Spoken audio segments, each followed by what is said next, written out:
As a second-generation Vietnamese Cambodian American and a child of war survivors, there are gaps in my knowledge and understanding of my ancestral roots. Somehow, much of the art, the culture, the history never reached me. So this is my way of learning, growing, and healing through community. I am on my way to my first interview with a Cambodian community leader. His name is Sovanna. I am excited to get this YouTube series started where we bring light to the work that the community is doing and share stories, educate myself on Khmer culture and history as a second generation Vietnamese Cambodian American. There's so much that I don't know. I grew up more on the Vietnamese side. My father is Khmer Krom, meaning there's a part of South Vietnam that used to be a part of Cambodia, and so you have a large population of Vietnamese Cambodians in South Vietnam, like culturally both Vietnamese and Cambodian, and even the street signs are in Vietnamese and Khmer. My father transitioned in 2012, so I can't physically, connect with him and ask him about the culture and the history, but I do have community and people that I can connect with to teach me. So I'm going on this journey to learn, to educate myself, to tap in, and also to bring light and exposure to the Cambodian community. And I get to share with you my journey. We are in Long Beach, California. The first restaurant that we're going to here is called Sophy's. I actually have not been here, even though I did live in Long Beach for about a year. And during that year, I didn't connect. I feel like I didn't get to connect with a lot of people in the community. I don't know. I feel like I stayed home. Kind of was like maybe in my own bubble, but now it's so funny. Now that I'm like not living in Long Beach, I'm finding myself like drawn to this place even more to reconnect. This is exciting. Let's get to it. This is going to be great. Yeah.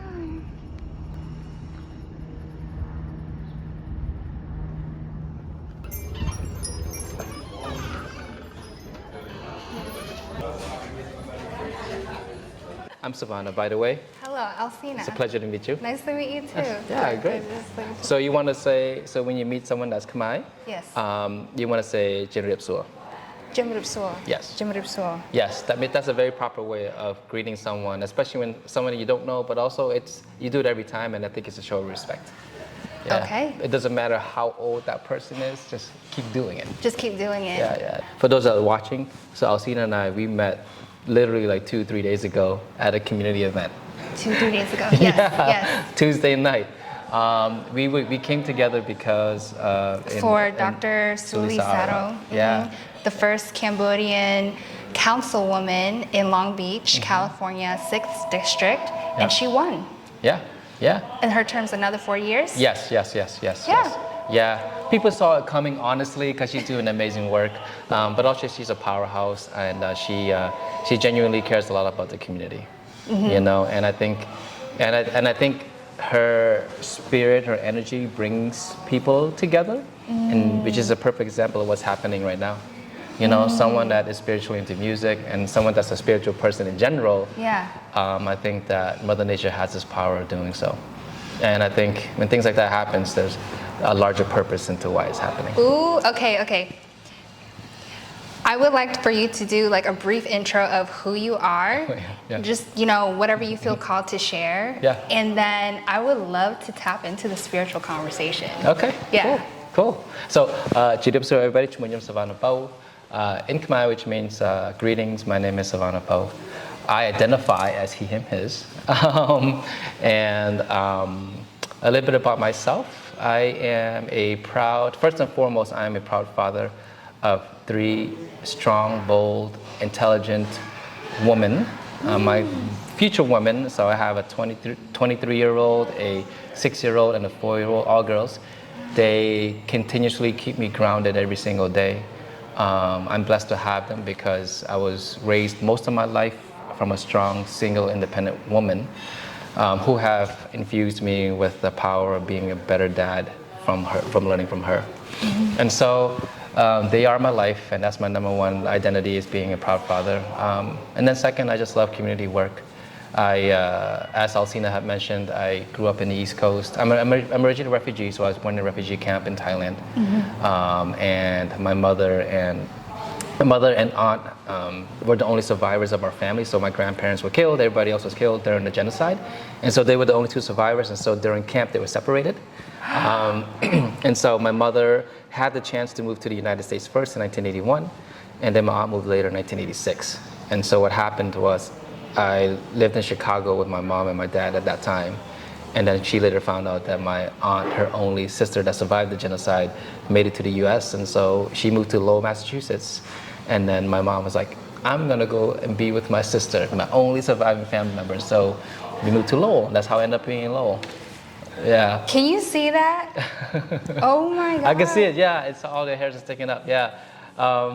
And as a young person growing up at the time in Chicago, we always hear our fellow students talk about having a big family, talk about having cousins, talking about playing in the yard and being together and just playing house, right? Even though you live in a place, you're playing house together. Mm-hmm. And I remember it was just me and my siblings. And then when we arrived to Lowell, and I saw my cousins and my aunt for the first time, and our family kind of like doubled in size by that trip.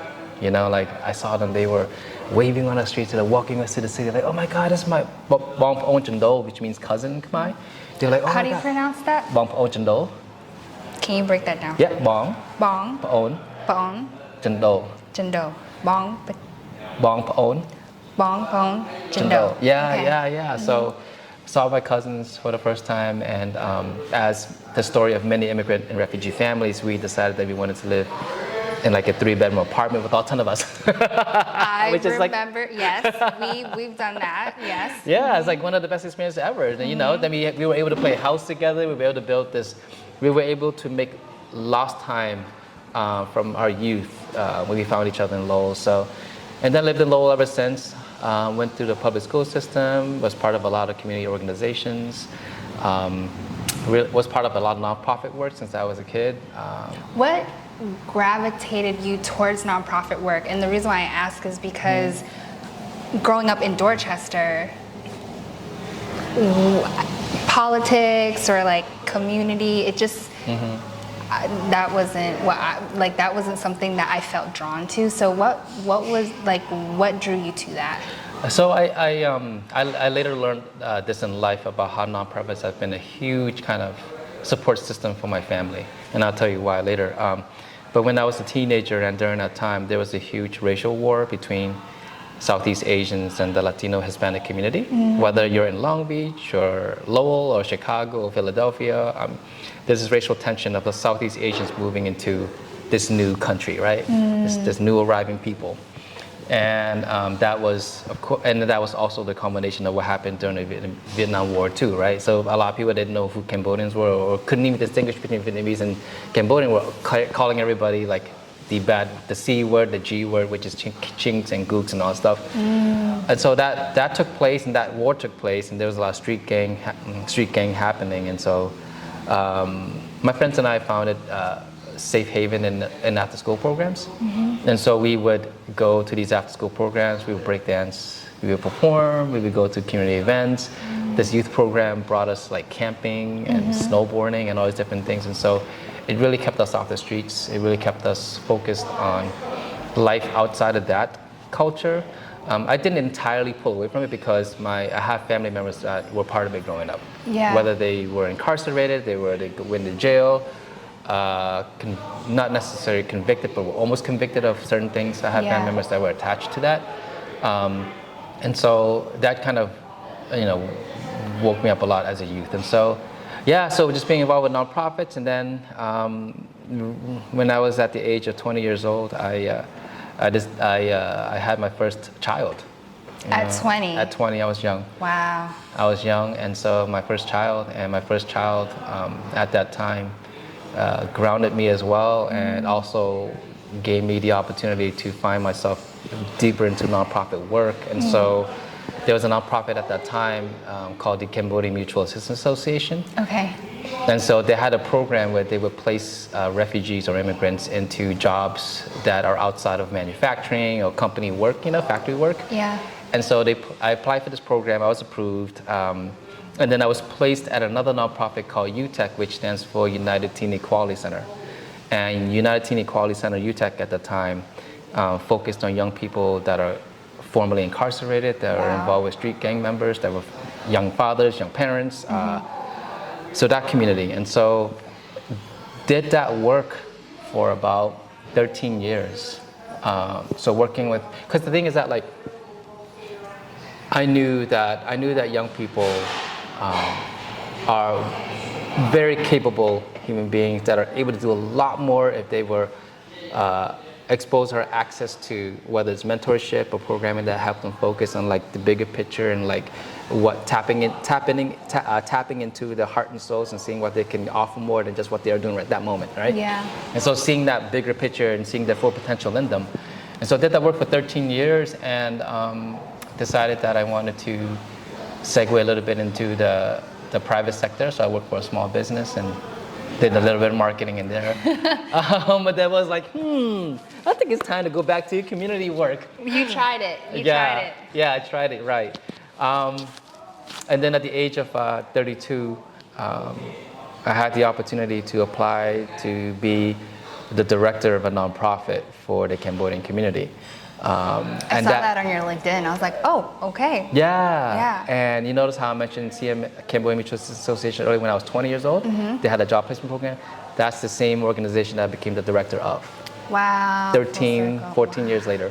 So, yeah. So I had the opportunity to apply to be the executive director. I was very scared, nervous, just because I've never been a director. I've never really managed a large group of people. I've never really wrote my own grants and all these different things, right? And I remember talking to the board of directors at the time. I was like, hey, just so you know, my qualifications only match up 25% of what you're looking for. Just so you know. And they know that. They know what they saw because they invited me to be interviewed. But I told them that I love the community that I grew up in. I love the people there. I love what we can bring. I love it when we collaborate. There's a lot of things that can happen when we come together. And if you give me the opportunity to, I would be more than happy to work with what our goals would be, especially what the community sees. Mm-hmm. So from that moment, I just was the director, and I was there for about 7 years. And then that work itself was powerful and amazing, and gave me a lot of opportunity to really see and dive into talk about food. Hi, Bong, Sok Sabai. Oh, Sok Sabai. So this is. The rice is gonna come. Okay, thank you. Thank you. This is Trei Jien Ju Am. So basically, it's a big piece of fried fish with sweet and sour. It's like a staple Cambodian dish. It's a seafood option. It has vegetables in it. It has a touch of sweetness and sourness, tanginess. But Alcina asked for something that she wants to try that's traditional. I was like, why not? Let's do this. And you pronounce this as? Trei Jien Ju Am. Mm-hmm. Trei Jien, the technical translation is Trei is fish, Jien is fried, Ju is tangy, and Am is sweet. Interesting. Yeah. Do you know what fried in Vietnamese? How you pronounce it? No. Jien. There you go. See what I'm saying about? It's this spiritual being is bringing us together, right? I am so excited. Yeah. Akun bang. Akun means. Akun, thank you. Akun charan. And you did it the right way. You bowed too, so it's great. Okay. So the other thing too, so I have type 1 diabetes. Okay. Oh, right here. Okay. Oh yeah. Okay. And so whenever I eat, before I eat, I have to give myself Please do insulin. so. Yes. Okay. And for the people that's watching on camera where Alcina's off camera, doesn't she have an amazing dress on? It's like a traditional Cambodian dress that she got from a local shop here in Long Beach. Yes. Yes, I will come on camera shortly. Oh, you've seen her dress already from the clips earlier. Oh yeah, I'm going to have to tag her business. Oh yeah, please. And her Sophie's name. Cambodia Town business, yeah. Yes. May I take a photo of you and a fish? You and the fish. Me and the fish, sure. I have never heard anyone ask that specifically. Yes, me and the fish. There you go. Trei. Yeah. Trei. I'm going to pick this out. We're going to do this. Yeah. I want to speak Khmer absolutely by the end of 2024. There you go. Ready? Moi pi bai. So moi pi bai is 1, 2, 3. I figured. Yeah. Moi pi bai. Yeah, moi pi bai. Yeah. Moi pi bai. Yeah. Okay. So we're going to switch this up a little bit here. And something that I noticed when you came in and you used the words serendipitous. I'm like, ooh, speaking my language out here. And you mentioned, spirituality. It is spirituality that has allowed for me to explore life in a more fearless way. I'm curious to hear from you and your experience, because as you were sharing with me your personal experience growing up, while you had family who was in the gang, had dealt with like gang violence, being incarcerated, and for you also having experienced, moments where you had a decision to make. Do I, in this moment of confrontation, do I stand my ground and fight back, or do I walk away and choose peace? And how old were you? I think the first instances of like any kind of, whether it's verbal abuse or physical abuse, started at a young age. But at that time, when I had the confrontation of choosing to run or stay, I was in high school. I was like freshman, sophomore year, not even. So that's like 12, 13, 14 years old. 12, 13, 14 years old. Yeah. The way in which you were asking these questions for yourself, I feel like it's profound. I don't know if profound is the right word, but they're deep questions. Yeah. Like, you actually took time to make a conscious choice. Which path do you choose? I would love to hear how, like, it feels like you're an old soul, based on like the environment that you were in, and then processing it and then choosing a different route. So I'm so curious, like, how has spirituality played a role in your life? And yeah. I think in those moments, choosing to take the safer route is kind of more like a natural instinct. But also knowing that the people that are involved at that moment are not necessarily the bad people that I'm seeing for them to be. Okay, pause, wait. Yeah. I know that when I was 12, 13, and when I experienced confrontations, like, I've experienced like physical, like the Alcina back then, like I had to fight. I had to, or I things would be instigated, and I chose the physical route. Yeah. So to hear you process and say, oh, they're not, in your eyes, they're not actually the bad, they're not bad. Like, that's not really them. Fill me in. So my mom has always been a spiritual kind of peace-loving person. Okay. And I'm also the eldest of all of my siblings as well.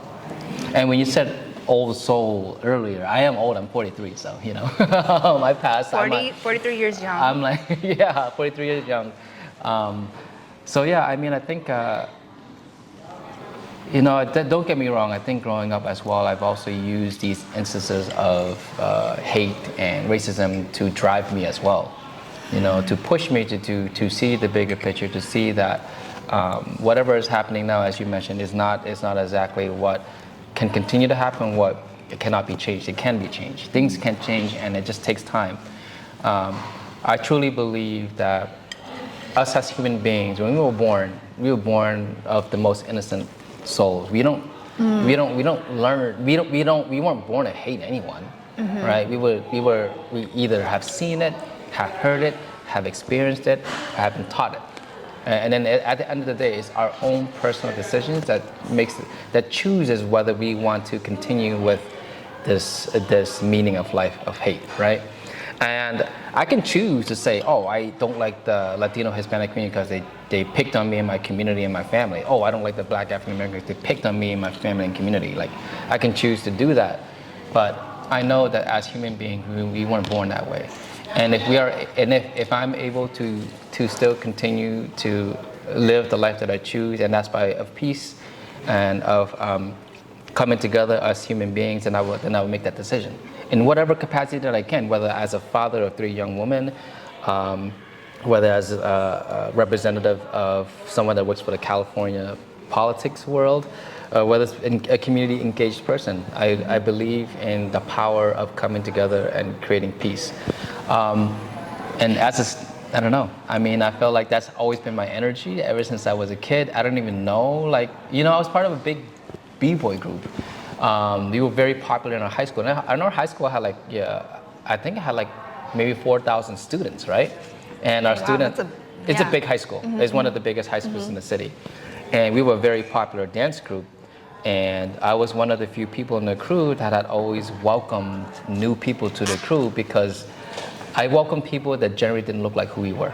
Because we were b-boys, we were fit young kids, right? We were just dancing and popular with the ladies and all that stuff, right? But I've also welcomed people that didn't fit that image, because I know that deep inside their heart and soul, they're good people, and that they deserve to be with us as well.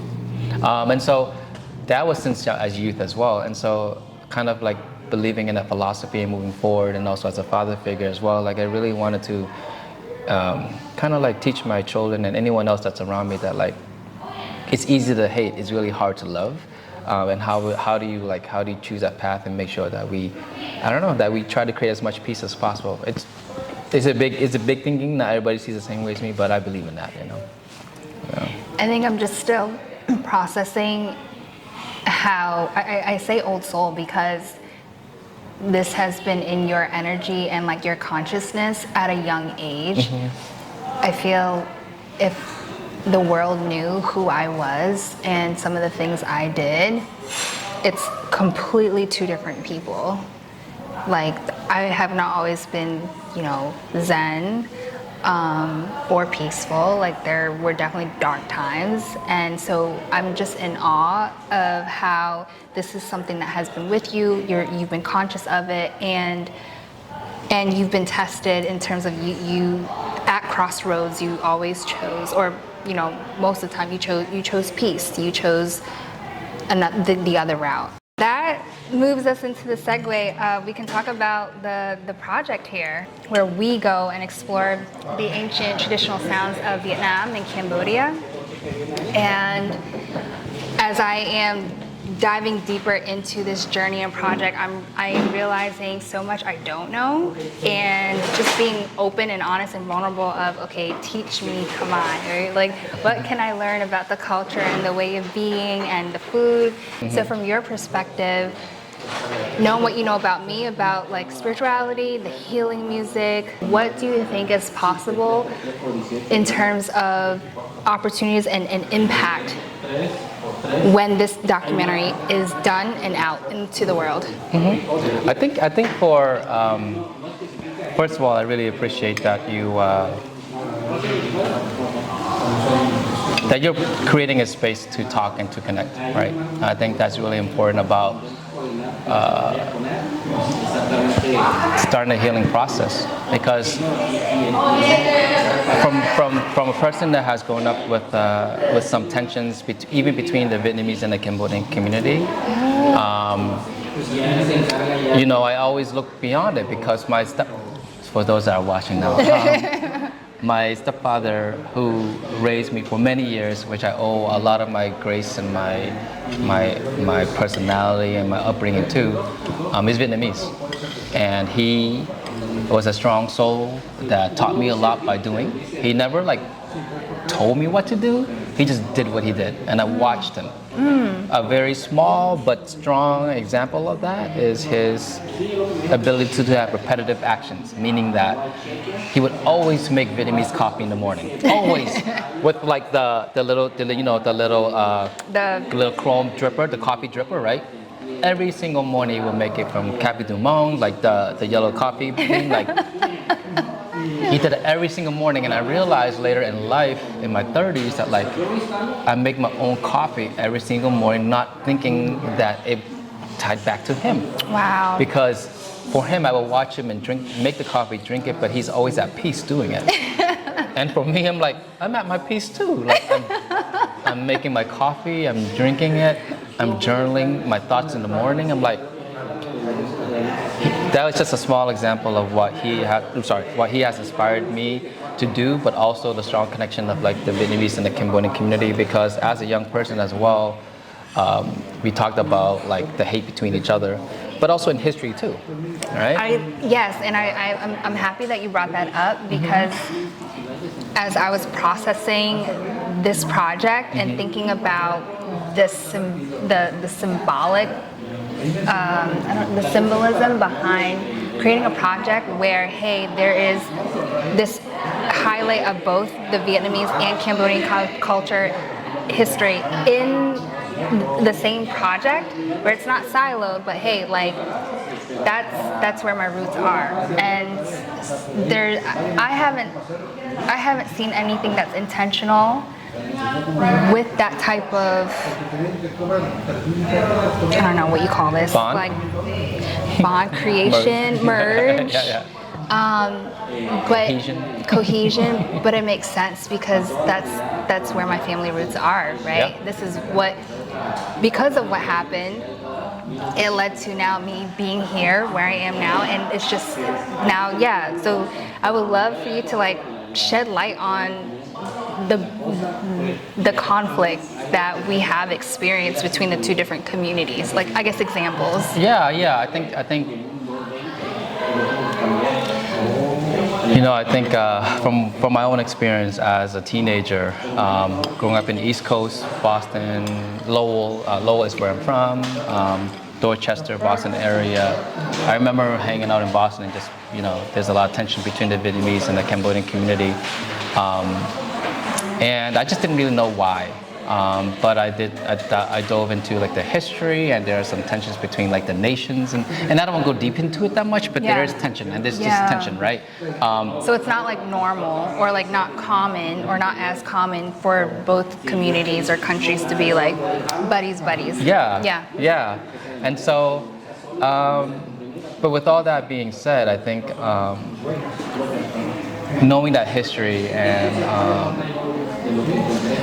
so how do I say this in a way where like it connects back to what's happening, like the universe is making this happen, is that you identified and you recognized and you realized and know that your history ties with Cambodian and with Vietnamese community. And now, like later on in your life, you're intentionally creating a space for that collaboration to happen, right?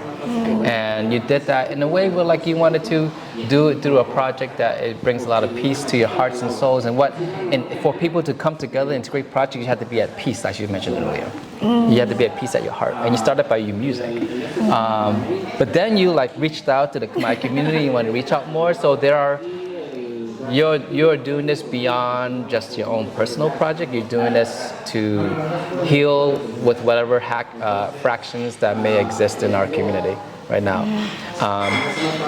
And whoever is watching or paying attention to this video, is listening to the project or supporting the project, know that the final product is the intent of bringing our communities together.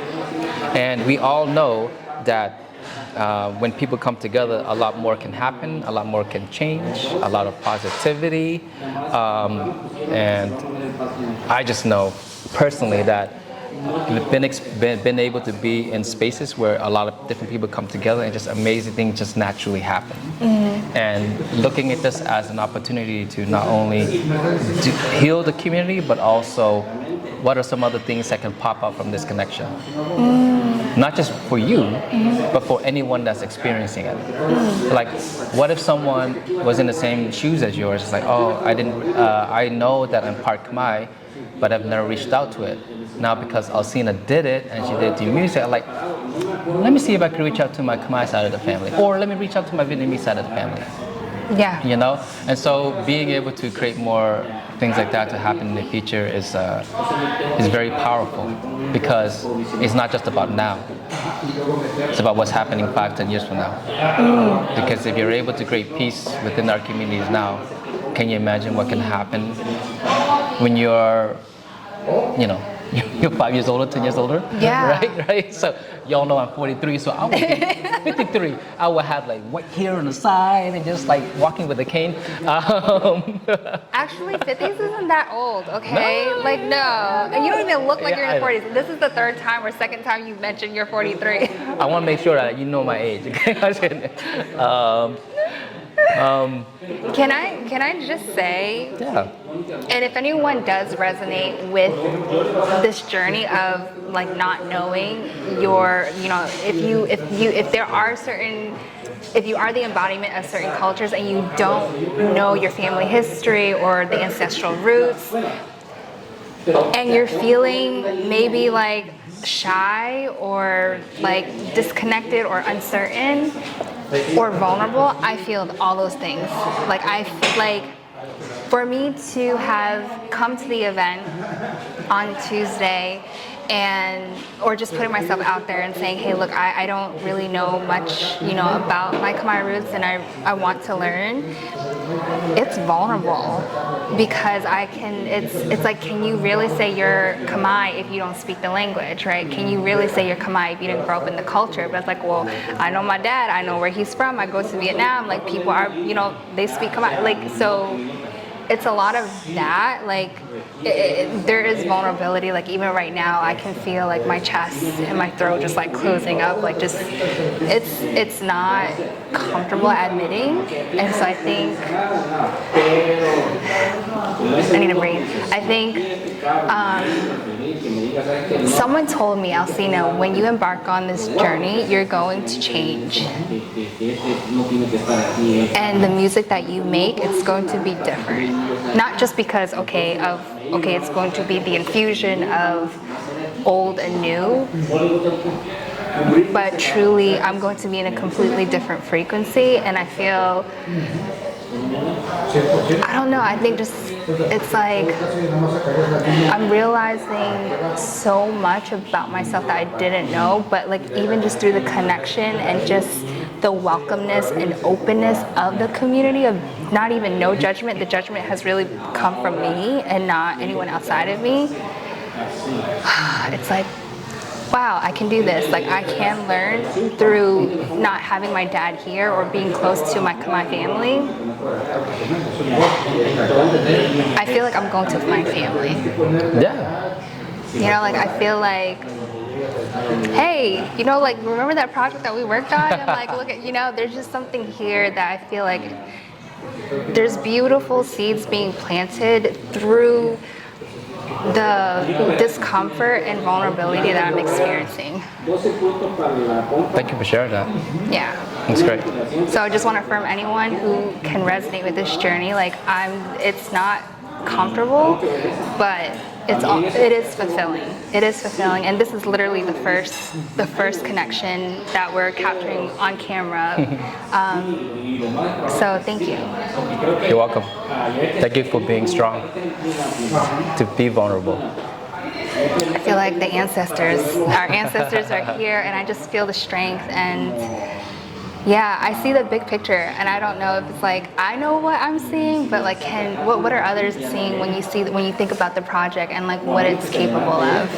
Yeah, and I really appreciate that you're even planting the seed. Okay, if you do this, and knowing that, hey, you're doing this because there is peace within you, and you're bringing the two communities together. What's possible? What could happen in 5 to 10 years? You know, for me, you know, when you say certain things, you're not really, you actually really don't know the full capacity of what you're saying when you say you want certain things or you see certain things until it actually happens. For me, I know that this project will bridge the gap between generations, between countries. So to hear you offer a different perspective of like, okay, what does that look like in 5 to 10 years? It's like, oh, that's a really good question. It's getting even more detailed. Yeah.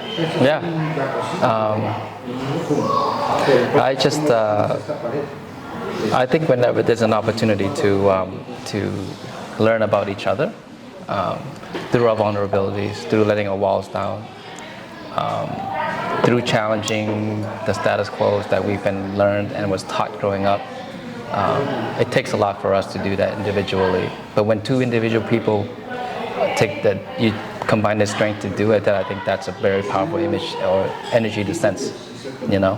Because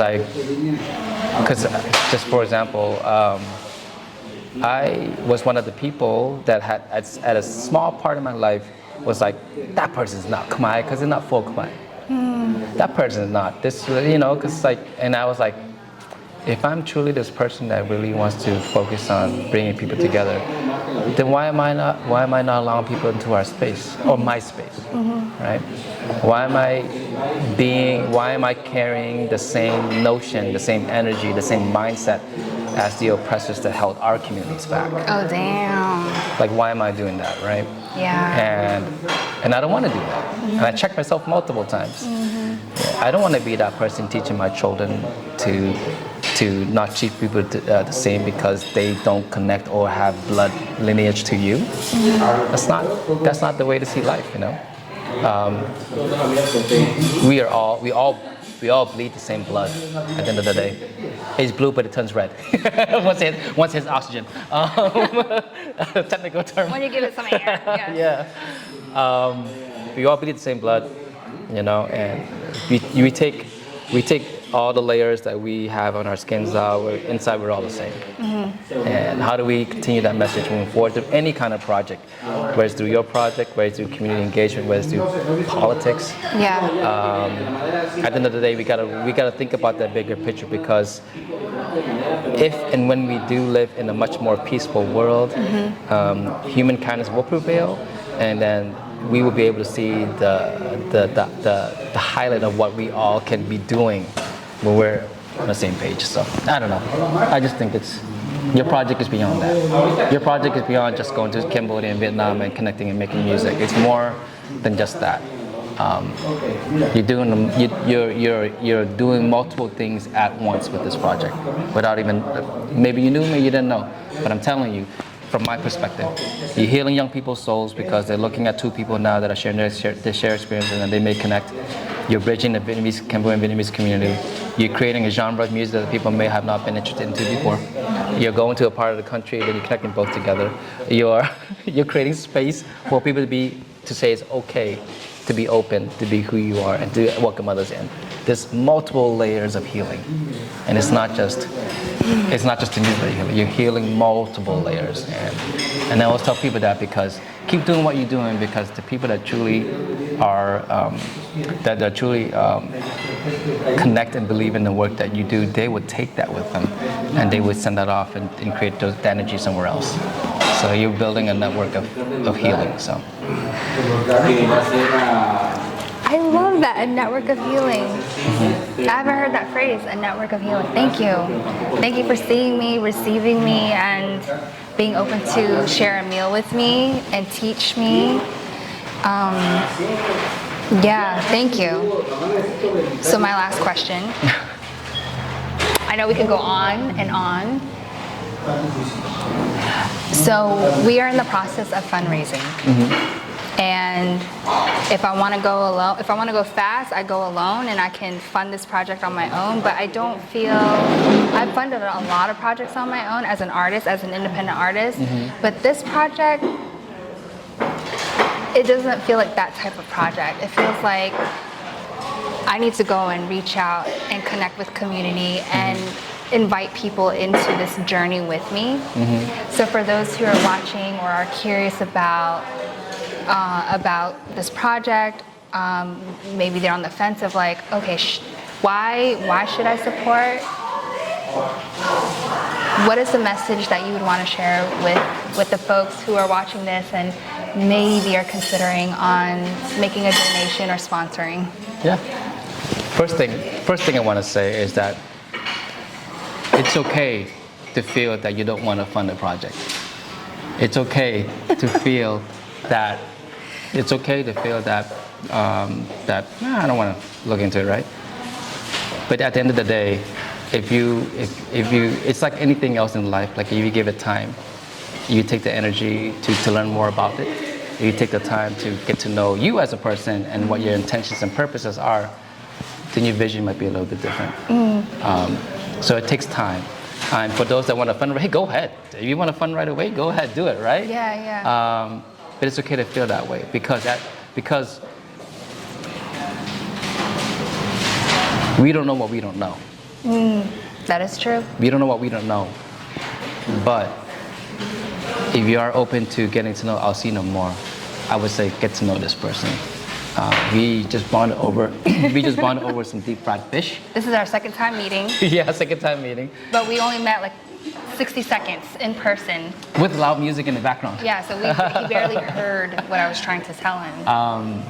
But I was very intrigued about what she was telling me from what I heard from the event that we met, and I wanted to learn more about it. And then, just so you know too, she did drive about a couple hours to come here today to Long Beach. I'm not gonna tell you where she lives because that's privacy stuff. But I think she wouldn't do this if she didn't believe in her own work. And I think it's really important that like if you want to believe in her work, then you got to believe in her. And to believe in her, and if you have any skeptics, if you feel skeptical about it, just get to know her. That's all it is. Yeah, reach out to her, talk to her on the phone, through email. She told me earlier in this conversation that she's really good at getting back to people, especially strangers. I don't know if that's a good thing to say. I'm good at getting back with strangers. Yeah, that's what I'm saying. Oh yeah. Yeah, that's what I'm saying. I'm open. But yeah, I like that. I like that advice. Yeah, get to know. Yes, I am open to connecting. Yes. Yeah. Get to know Alcina. Get to know why she chose this project. Get to know why she wants to bridge our communities because it's bigger than just the music that he's trying to create. So, but yeah, reach out to her. I think she has a lot to offer. Thank you. Yeah. Thank you. Is there like a greeting, like a goodbye? Sumakon. Sumakon. Yeah, that's asking for thanks. Thank you. Or like earlier. Sumakon. Thank you. Hey friend, it's Alcina. If you are still here watching, thank you. Thank you for taking the time to learn more about me and Sovanna and just checking out this interview series. This is the first of many to come, and this is the first of its kind of its project that I am embarking on. So I appreciate you being on this journey with me, for the grace and the space as I'm learning how to conduct these interviews. I also wanted to come on here and say, if you are interested in learning more about the documentary, I am including a link down below in the description for you to check it out, read up on it, take your time, and also to contribute if you feel aligned to support this mission of generational healing using the power of sound. So again, I appreciate you, and I will catch you in the next interview. Ciao.